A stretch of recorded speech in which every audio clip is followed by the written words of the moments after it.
তালতলী বঙ্গোপসাগরের কোল ঘেঁষে বেড়ে ওঠা বাংলাদেশের সর্বদক্ষিণের একটি উপজেলা। কৃষি এবং মৎস্য শিকার এই অঞ্চলের প্রধান পেশা হওয়ায় উপজেলার একটি বড় অংশের মানুষের জীবনমান দারিদ্র্য সীমার নিচে। ফলে শিশুরা মারাত্মক অপুষ্টির শিকার হচ্ছে। অধিকন্তু প্রতি বছর নানা ধরনের প্রাকৃতিক বিপর্যয় কমিউনিটির উন্নয়নকে বাধাগ্রস্ত করছে। এ অবস্থায় সকল শিশুর পূর্ণ সম্ভাবনা নিয়ে বেড়ে ওঠা নিশ্চিত করতে এসিএফ এবং জাগোনারি 2021 সালে শুরু করে রাইট টু গ্রো কর্মসূচি, যেটি রাইট টু গ্রো বাংলাদেশ কনসোর্টিয়ামের আওতায় নেদারল্যান্ডস সরকারের অর্থায়নে পরিচালিত হচ্ছে। কারিগরি সহায়তা প্রদান করে max foundation, save the children এবং HLP ফাউন্ডেশন।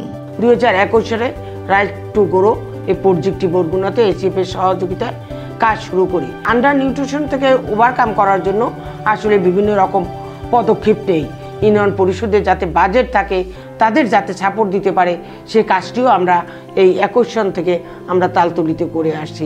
অপর্যাপ্ত স্বাস্থ্যসেবা, অনুন্নত স্যানিটেশন ব্যবস্থা, হাত ধোয়ার অভ্যাস না থাকা, হাইজিন উপকরণের অপ্রতুলতা এবং শিশুর পুষ্টি বিষয়ে অসচেতনতা উপজেলার প্রান্তিক জনগোষ্ঠীর শিশুদের জীবনকে অধিক ঝুঁকিপূর্ণ করে তুলেছে। শিশুরা বয়স অনুসারে সঠিক ওজন এবং উচ্চতা নিয়ে বেড়ে উঠছে কিনা তা পরিমাপের জন্য রাইট টু গ্রো কর্মসূচি 2022 সালে স্থানীয় কমিউনিটি ক্লিনিকের সাথে GMP ক্যাম্পেইন শুরু করে। প্রাথমিকভাবে 5944 জন 5 বছরের নিচে শিশুদের নিয়মিত ওজন ও উচ্চতা পরিমাপের আওতায় নিয়ে আসে। আমার বাচ্চা জন্মের পরের থেকে অসুস্থ ছিল, অপুষ্টি ছিল। আমি ওই রাইট টু কর্মসূচি থেকে যাওয়ার পরে উচ্চতা মাপছে, ওজন মাপছে, দেখার পরে ওগুলো জানতে পাই যে ও বাচ্চা অপুষ্টি। জানার পরে বাড়ির আঙ্গিনায় সবজি চাষ করে এগুলো খাওয়ানো শুরু করছি। বাচ্চা সুস্থ থাকলে মা বাবার মনও ভালো থাকে, অনেক ভালো লাগে, মন ভালো লাগে। সুস্থ দেখলে অনেক কিছু লাগে। বাচ্চা এখন আগের চেয়ে অনেক ভালো আছে। শিশুদের জীবনের এই ইতিবাচক পরিবর্তন সম্ভব হয়েছে সমুদ্র সমাজ সুশীল সংগঠনের একদল স্বপ্নসারথীর অদম্য বাসনা থেকে, যারা অ্যাডভোকেসির মাধ্যমে স্থানীয় সরকারের বাজেট বরাদ্দ, স্বাস্থ্যসেবার মানোন্নয়ন ও হেলদি কমিউনিটি গঠন করেছে। এছাড়াও মারাত্মক অপুষ্ট শিশুদের সহায়তা, গর্ভবতী মায়েদের জন্য সরকারি সহায়তা প্রদান সহ বিভিন্ন অ্যাডভোকেসি কার্যক্রম বাস্তবায়ন করেছে।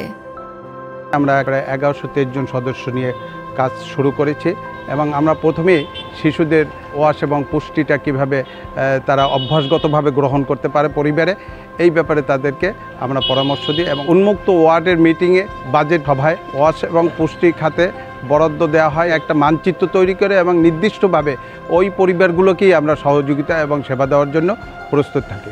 আমরা এ যাবৎ 84টি হেলদি কমিউনিটি করেছি। অপুষ্টি শিশুদেরকে ইউনিয়ন পরিষদ থেকে যেভাবে সাহায্য দেওয়া, দরিদ্র এবং অতি দরিদ্রদের সেইটা ইউনিয়ন পরিষদ এখন দিচ্ছে আমাদের এই অ্যাডভোকেসি করার মাধ্যমে। শিশু এবং গর্ভবতী মা আমাদের ক্লিনিকে আসে, যেটা এর আগে আসতো না। এবং এর রাইট টু গ্রো প্রকল্প আসার পরে এদের ভিতরে একটা অভ্যাস তৈরি হয়েছে এবং পরিষ্কার পরিচ্ছন্নতার একটা ব্যাপার তৈরি হয়েছে। স্কুলে ছাত্রছাত্রীদের সাথে ওয়াশ পুষ্টি সংক্রান্ত সেশন পরিচালনার মাধ্যমে কিশোর কিশোরীদের সচেতনতা ও দক্ষতা বৃদ্ধি করা হচ্ছে।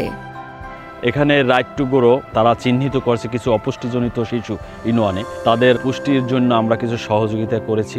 স্কুল ম্যানেজমেন্ট কমিটি এবং আমাদের ইউনো মহোদয় এবং আমরা সকলে মিলিত হয়ে অনেকগুলো স্কুলে হাইজিন কর্নার যেখানে যেখানে দরকার ছিল সেগুলোর জন্য আমরা কাজ করছি। স্থানীয় ক্ষুদ্র উদ্যোক্তাগণ কমিউনিটির চাহিদা অনুযায়ী ওয়াশ, পুষ্টিপূর্ণ ও সেবাসমূহ মানুষের দোরগোড়ায় পৌঁছে দিচ্ছে। আমাদের একটা সংগঠন আছে, তালতলী স্থানীয় ক্ষুদ্র উদ্যোক্তা সমিতি। আমরা উঠান বৈঠকে গিয়ে ওয়াশ এবং নিউট্রিশনের চাহিদা অনুসারে তাদের দোরগোড়ায় পণ্যগুলো পৌঁছে দিই। অ্যাডভোকেসির ফলে ইউনিয়নের স্বাস্থ্য ও পুষ্টি উন্নয়নে বাজেট বরাদ্দ এবং তা ব্যয়ের হারে উল্লেখযোগ্য পরিবর্তন এসেছে। 2022-23 অর্থ বছরে ওয়াশ ও পুষ্টি খাতে মোট বরাদ্দ ছিল 15,51,387 টাকা। 2023-24 অর্থ বছরে সেই বরাদ্দ বেড়ে দাঁড়ায় 24,21,000 টাকায় এবং 2024-25 অর্থ বছরে ওয়াশ ও পুষ্টি খাতে মোট বরাদ্দ হয় 34,28,713 টাকা। বিগত 3 অর্থ বছরে ইউনিয়ন পরিষদগুলোতে ওয়াশ এবং নিউট্রিশন খাতে গড় বাজেট বেড়েছে মোট বাজেটের শতকরা 3% হারে। এটি এসডিজির 3 এবং 4 লক্ষ্যমাত্রার সাথে যুক্ত। এক্ষেত্রে রাইট টু গ্রো কর্মসূচি তালতলী উপজেলায় জাগনারী এবং এসিএফ এর সহায়তায় বিভিন্ন ধরনের কার্যক্রম গ্রহণ করেছে। শিশুদের পূর্ণ সক্ষমতা নিয়ে বেড়ে ওঠার ক্ষেত্রে প্রধান অন্তরায়গুলো হলো শিশুর পুষ্টি, নিরাপদ পানি, স্যানিটেশন ব্যবস্থা ও স্বাস্থ্য পরিচর্যার ক্ষেত্রে শিশুর অধিকারের বিষয়টি নিশ্চিত না করা। শিশুর পূর্ণ সক্ষমতা নিয়ে বেড়ে ওঠার বিষয়টি নিশ্চিত করার লক্ষ্যে স্থানীয় সরকার মন্ত্রণালয়ের সাথেও বিভিন্ন সময়ে বিভিন্ন ধরনের অ্যাডভোকেসি কার্যক্রম বাস্তবায়ন করা হয়েছে। এভাবেই রাইট টু গ্রো কর্মসূচি একটি অনগ্রসর উপজেলার হাজারো শিশুর জীবন পরিবর্তনের গল্প রচনা করেছে, অপুষ্টি দূরীকরণের মধ্যে দিয়ে নিশ্চিত করেছে টেকসই উন্নয়ন।